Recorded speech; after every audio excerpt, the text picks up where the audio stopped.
เลยเนาะ5093เฉลยเลยเด้อพี่น้องเด้อเนาะเฉลยอยู่ในคลิปลุงหนวดเฮาพี่น้องเลยเนาะบ่าวนิ้วแก่มาหัวยังกึหัวยังโดยสบายดีตอนเราเห็นน้าเนาะเราขึ้นก็เก่านี่แล้วเพิ่นเฮงมักย่องอยู่เจ้าก็งามขึ้นกว่าเก่าเป็นเลือดเลยจนสิหมดเดือนนึงพอใช่เป็นเลือดจนฮอดเดือน1ยังบ่เศร้าโดยแล้วบัดนี้เศร้าแล้วเป็นเสาแล้วปกติโดย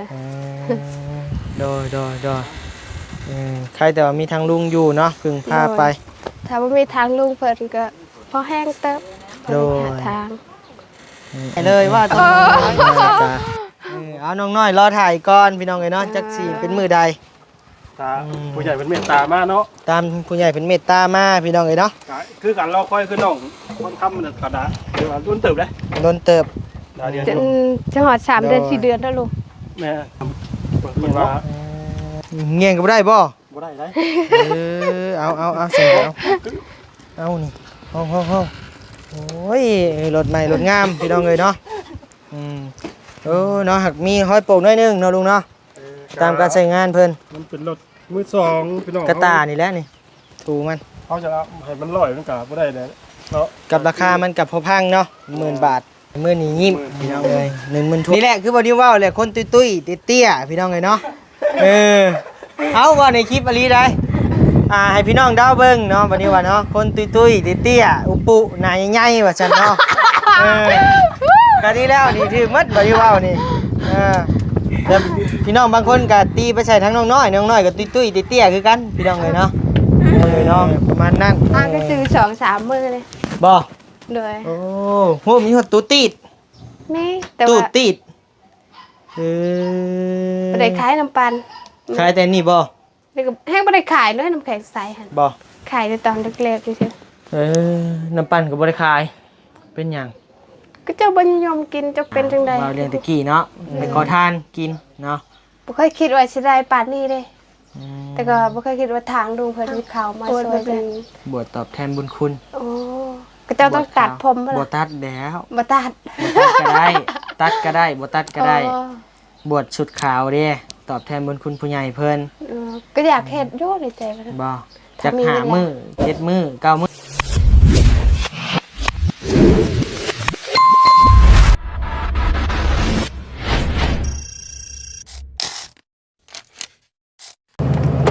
ไปพี่น้องเอ้ยโธ่พี่น้องเอ้ยเนาะบ่ได้มาเป็นเวลาอันดนนานนะพี่น้องเนาะเป็นเวลา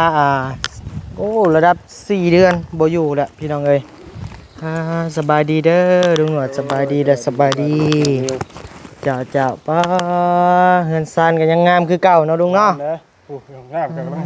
วโตเอาพี่น้องเอ้ยเนาะ5093เฉลยเลยเด้อพี่น้องเด้อเนาะเฉลยอยู่ในคลิปลุงหนวดเฮาพี่น้องเอ้ยเนาะบ่าวนิ้วแก่มาหัวยังกึหัวยังโดยสบายดีตอนเราเห็นน้าเนาะเราขึ้นก็เก่านี่แล้วเพิ่นเฮงมักย่องอยู่เจ้าก็งามขึ้นกว่าเก่าเนาะบ่ได้เห็นหน้าเฮิงเก่าเด้อโดยมื้อที่เข้าห้องหมอน่ะว่าสิไปเยี่ยมอยู่ว่าสิไปเยี่ยมโดยว่ามื้อเพิ่นเข้าห้องหมอขึ้นใส่โป้นบ่ลุงกำลังขึ้นบ่หรือยังไ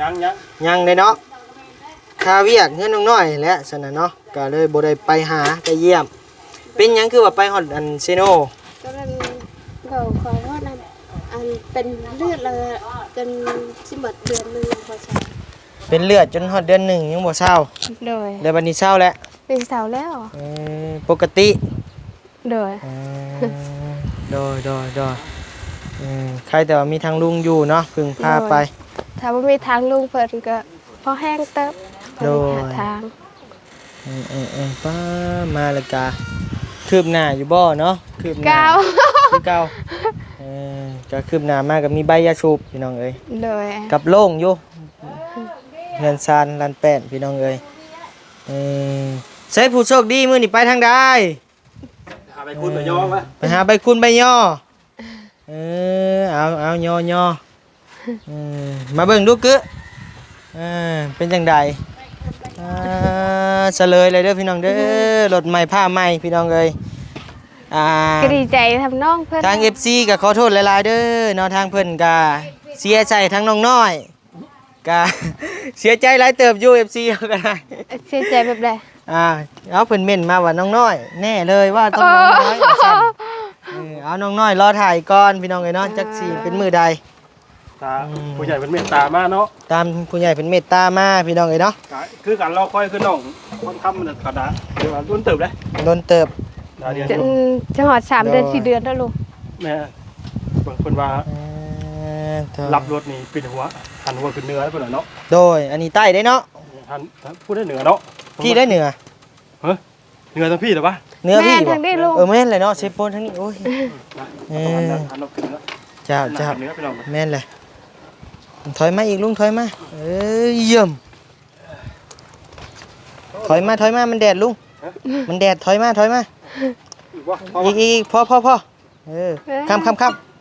เฮ้ยเนาะ สั้นได้เขาก็ได้ รถงามก็ได้ เบิร์บ้าเดี๋ยวก็ได้ดีใจน้องเพิ่น โดยดีใจคือกันได้เฮาก็ได้เนาะถือว่ามื้อวานนี่เบิ่งในคลิปบอลลี่ก็ให้ห้องท้องแตกหม่งแตงอยู่พี่น้องเอ้ยเห็นแล้วก็อีต้นก็เลยว่าอาสาเอามาส่งให้เพิ่นซะพี่น้องเอ้ย เงียงเนาะ เงียงก็บ่ได้บ่ บ่ได้ได้ เอาเสร็จแล้วเอานี่ห้องโอ้ยรถใหม่รถงามพี่น้องเอ้ยเนาะเนาะหักมีห้อยโป่งน้อยนึงเนาะลุงเนาะตามการใช้งานเพิ่น มันเป็นรถมือสองพี่น้อง กระตานี่แหละนี่ถูมัน เขาจะให้มันลอยมันกะบ่ได้เลยเนาะ กับราคามันกับพอพังเนาะ10,000 บาท 10,000พี่น้อง 10,000ทวนเลยบ่ลุง แม่นควร โอ้โดย โอ้เข้าขี่ธรรมดานี่ก็อีกหลายปี 5 ปีก็บ่เพ่ลุงเลย อย่างหนึ่งถาบบอกไป กระแทกแดกดังมันเนาะ ถาบาโบกีแบบ สมบุกสมบันเนาะ ถาว่าเขาขี่แบบลุยสมบันซึ่งรถสีดีจันแบบกับบุรีน้ำดอก โดย เอาเรื่องรถไปหน่อย แบบใดลุงขับชำดุชำดันไปไว้แบบใด กาประจักษ์ทางขี่ได้งามกับขี่ตอนปลื้มต่ำ โอ้ คือเห็นขี่เห็นป่ะ เลย ไปบ้านเชื่อก ระเพ่เลยเนาะ โอ้โหสักพวกขวบ โดย เรื่องเป็นนั่นน่ะ แต่งน้ำอบน้ำหอมโอ้ได้รถใหม่ยิ้มจนว่าแขวแห้งไปแล้วดีใจเลย วานนี่เห็นหายมื้อนี้ยิ้มพี่น้องเลยนี่แหละคือบ่ได้เว้าแหละคนตุ้ยๆเตี้ยๆพี่น้องเลยเนาะเอาว่าในคลิปอลีได้ให้พี่น้องดาวเบิ่งเนาะวันนี้ว่าเนาะคนตุ้ยๆเตี้ยๆอุปุหน้าใหญ่ๆว่าซั่นเนาะก็ดีแล้วนี่ถือมัดบ่ได้เว้านี่แต่พี่น้องบางคนก็ตีไปใส่ทั้งน้องน้อยก็ตุ้ยๆเตี้ยๆคือกันพี่น้องเลยเนาะประมาณนั้น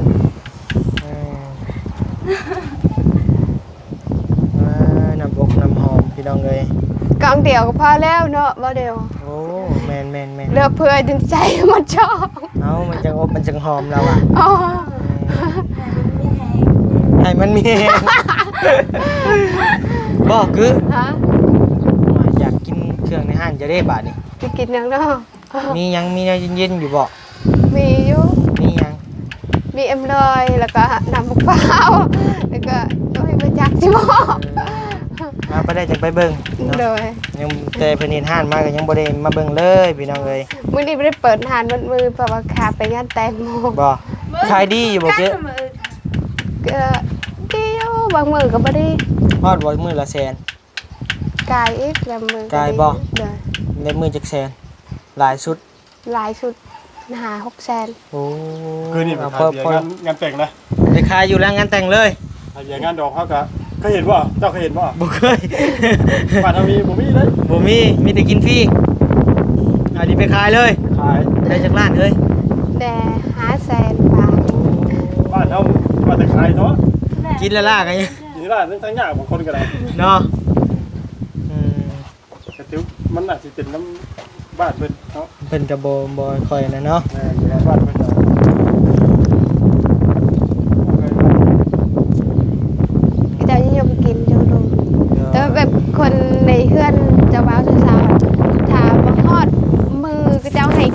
ได้กินดอกเว้ยจะให้กินเล็กน้อยเวลา โดย แบบต้องหอดก็จะผูกแขนแล้วเรียบร้อยพุ่นแต่สาวชิมือเฮินผัวจังสิได้กินลายเบีย โอ้เดี๋ยวนั่นเนาะมันเป็น มันยามกลางคืนเราก็จะว่าให้กินลายยันเบิดเบียร์เลย โดย เพราะว่าก็จะก็บ่มีเงินซื้อคือกัน โดย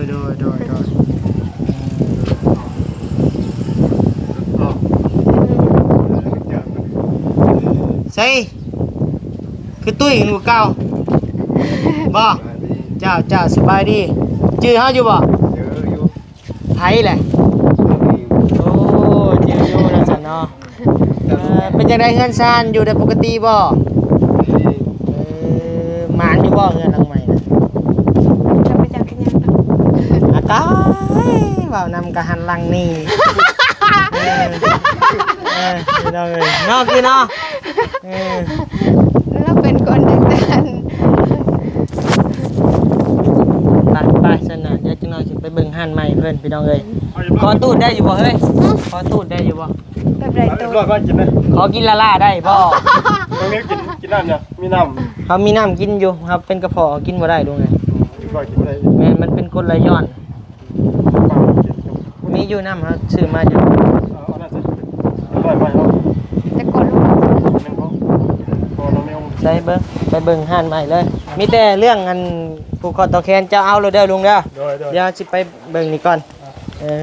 บัตรสิเฮ็ดเลยเอิ้นเด้อเจ้าห้านใหม่ หันมาง ามเนาะแน่นหนาทาวอนเนาะอันน่ะน้อยว่าซั่นก็คือเนาะโอ้มันเป็นห้องนอนได้เลยคือนี่นะ แม่นก็นอนได้ อ๋อเครื่องเพิ่นหลายเด้อพี่น้องเอ้ยเนาะ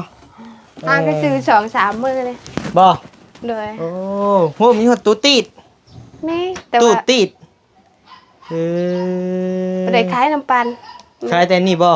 แล้วก็แห้งบ่ได้ขายเลยน้ำแข็งใสหั่น บ่ ขายในตอนเล็กๆซื่อ เออน้ำปั่นก็บ่ได้ขายเป็นหยัง ๆก็เจ้าบ่นิยมกินเจ้าเป็นจังได๋ ก็บ่มักกิน แม่นก็ ได้ เจ้าก็ ขายแต่เจ้าพวกนี่แหละเนาะ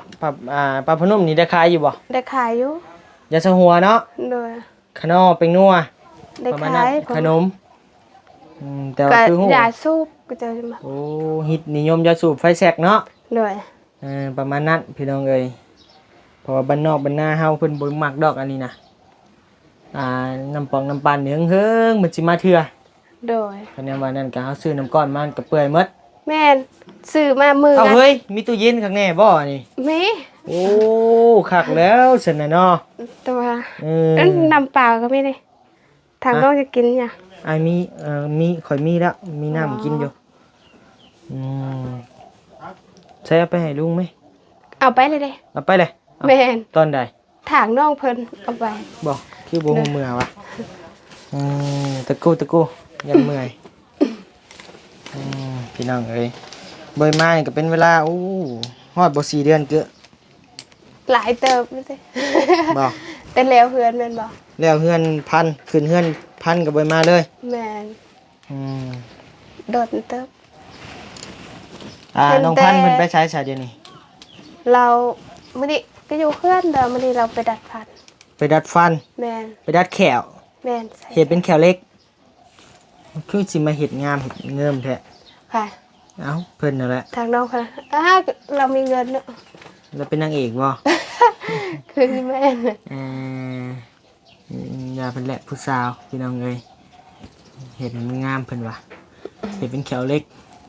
หักเน้นหนาเนาะเขาลุงอาจเห็ดเนาะ โดย โอ้เน้นหนาทาวอนอยู่พี่น้องเอ้ยเดี๋ยวว่าเขามุมเขามิมจบเจือเลยพี่น้องเอ้ยเนาะว่าง่ายกะติดแผ่นยิบซ้ำใส่นี่กับหัวติดแอร์ใส่นี่ไว้หนึ่งนอน แต่ เย็น กาว เลย ก็บ่ได้เป็นฮู้เด้แต่กาวหั่น โอ้ ทางลุงเพิ่นเฮ็ดตอนแรกแต่ว่าไม้มันยังบ่ทันเหี่ยวเด้ โดย มันนั้นไม้ ข้าใจอ เหี่ยวแล้วก็เลยเป็นฮู้จังซี่ บ่เป็นหยังดอกนี่กะเพราะว่าตอนใหม่มันยังบ่เหี่ยวเลยเพิ่นเอาลงเส้นหนึ่งเด้สร้างแล้วก็เอาลงเส้นหนึ่งเบิดแต่ว่า แม่น กะบ่ถูกเด้บ่ฮู้ว่าไม้มันเหี่ยวหรือบ่เหี่ยวอะนะแล้วไม้มันเหี่ยวนี่ครับเห็นนี่มันสิแน่นหนาเลย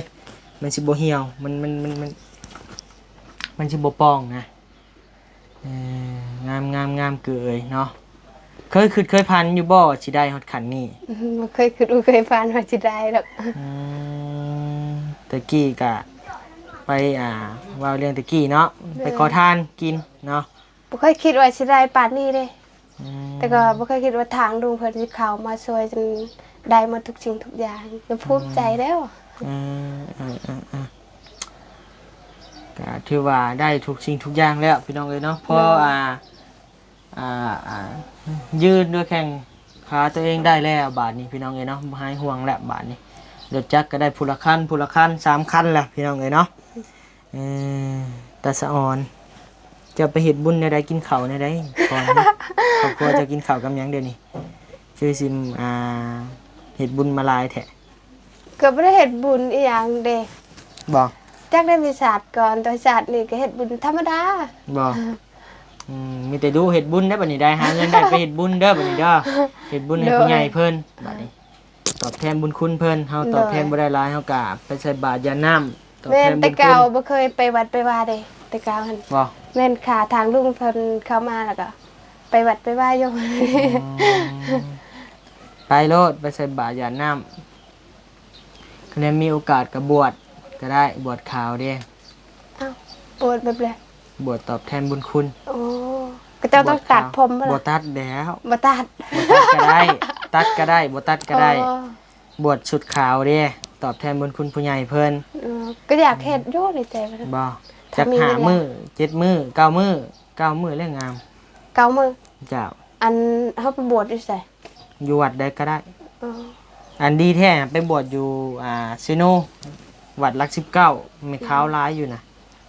ไปบวชไม่ขาวอยู่นะเพิ่นเฮียนให้พร้อมเฮียนปฏิบัติธรรมเพิ่นเฮียนหลายอย่างอยู่นะเพิ่นมีแต่ไม่ขาวเพิ่นหับไม่ขาวไปก็ได้ให้ลุงพาไปมือบวชสิไปเยี่ยมดอก เดี๋ยวถ้ามีเวลาก็ แม่ อยาก คือ ไป เฮากับตอบแทนบุญคุณยังเพิ่นบ่ได้ก็ตอบแทนนี่แหละบวชตอบแทนบุญคุณเพิ่นกะตะกี้เจ้าก็บ่ได้เคยเข้าวัดเข้าว่าเนาะ โดย ก็เปลี่ยน เคยแต่อันไปจกเข้าวัดเคยอยู่ จกกิน แม่น หลักมากิน บาปเด้อนะเด้อ อ้าว บาปได้เอาของวัดออกมาน่ะ แบบบ่ได้หลักเด้แบบเจ้าเฮ็ดบุญนั่นเด้ อืม แล้วก็ไปขอทานแถววัดนั่นเด้ เอ ถึงแซนบ่ได้ไปหลักดอก เด้อยันว่าไปหลักออกมาเข้าเม็ดเดียวนี่ก็ปะโทเจ้า อ๋อบ่ได้หลัก แม้แต่ใบไม้ก็ยังบ่ได้ถือออกมาน่ะหักตามเพิ่นว่าดอกเนาะ วันนี้ก็บ่เคยป้าซะนะคักลายดีเจยงามพี่น้องเอ้ยงานค้าหันขายไปเบิ่งโดยรอบเบิ่งดูโตงามสีเดียวกันกับเฮือนเลยพี่น้องเอ้ย แม่น แต่ว่าเป็นไม้แป้นตัวนี้เน่นนาทาวอนพี่น้องเอ้ย ที่ผลลายอะไรแบบ สำ ล นี ม แล้วบ้าน แห เมือง ง เฮา ทางรถก็จะไปนะ โดยสำนีแล้วบ้านเมืองเฮา แม่น โอ้เห็นระบบอันดึงแบบนี้แล้วบ่ดึงจากข้างในบ่ แม่น โอ้สะดวกสบายทางลุงอาจบ่ทีมงานลุงอาจบ่ออกแบบ โด ให้ ย งามเนาะทีมงานเราเฮ็ดเนาะ เดี๋ยว เน้นหนาเดี๋ยวว่ารายละเอียดเล็กน้อยนี่ก็เฮ็ดหมดนะพี่น้องเอ้ยงาม ตอนเห็นห้านในทางน้องบ่ได้มาเลยเนาะ บ่ได้มาจักดีเลยต่อคักดีใจหลายดีเจย อ้าวมาประชาที่ใส่อีก ผู้ใดนอนนี่นางพันธุ์ยังบ่มาเลยเนาะนางพันธุ์เนาะโอ้ยมดชนไม้แล้วก็เอาเกิบบาดนี้ความอย่างมันต้มเมื่อยน้ำเดได้ลุงเลย ไปดีรอบ โดยก็สิได้กลับป้าแล้วบัดนี้ได้ อ่ะ กลับ กลับ แล้ว แล้วใจได้ไหม มาไวเมื่อไวพี่น้องเอ้ย ใจบ่แนวละลายเด้อ โดยเจ้าขอบคุณขอบใจ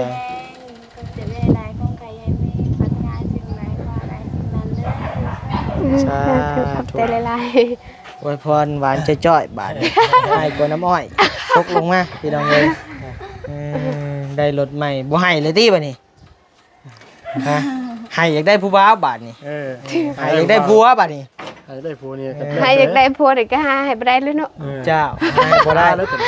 ค่าแล้วใช้บักหามใหญ่หรือบ่ นี่ ได้เนาะ อันนี้อากูเนาะใช้มาเบิ่งมึงดูว้า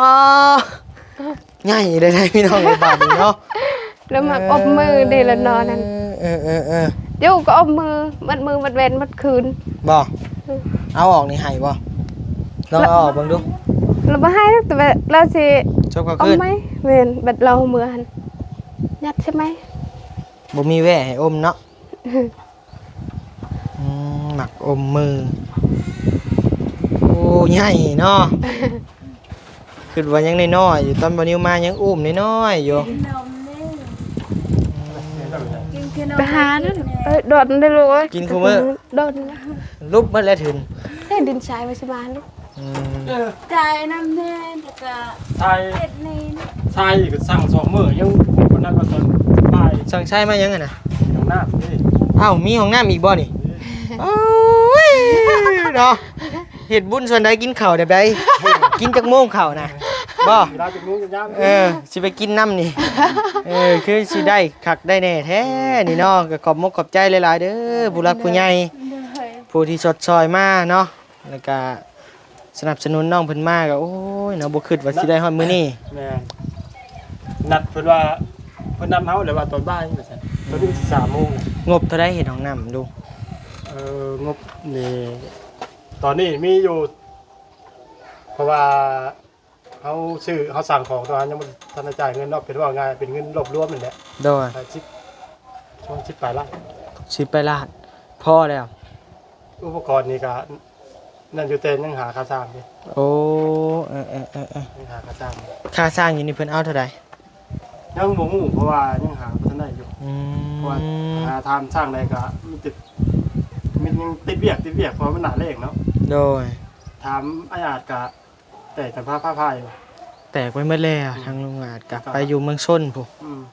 อยู่ชนเหรอแต่ทนได้แล้วว่าอยู่กับหลานว่าซั่น อยู่ตูบน้อย มาเยี่ยมเลยก็ว่าแล้วว่า ๆก็อยากไปอยู่ แต่มันก็บ่มีโอกาสได้ไปทางนั้นนะอืมบัดนี้โรงงานแห่งไปอยู่แบบเจ้าคือตะกี้เลยบัดนี้ เยือน เวลาชงชานทางลุงเพิ่นอยู่ อืม อยู่กระตุก อยู่กระตูบอยู่กับเอื้อยอยู่แต่ว่าอยู่กระตูบบัดเฮือนทางทีมงานสายบุญเฮ็ดให้เดี๋ยวอยู่บ่ได้บัดนี้คือฮู้แล้วอยู่กันเนาะพี่น้องเนาะก็คือเห็นนั่นแหละบ่อยากเว่าพี่น้องเอ้ยจับกล้องมาเลย ไปโอเคเดี๋ยวลุงเด้อกลับก่อนบาทนี้โดยขอบคุณกับใจหลายๆโดย สบายดี สบายดีเด้อพี่น้องเด้อบ๊ายบายพี่น้องเอ้ย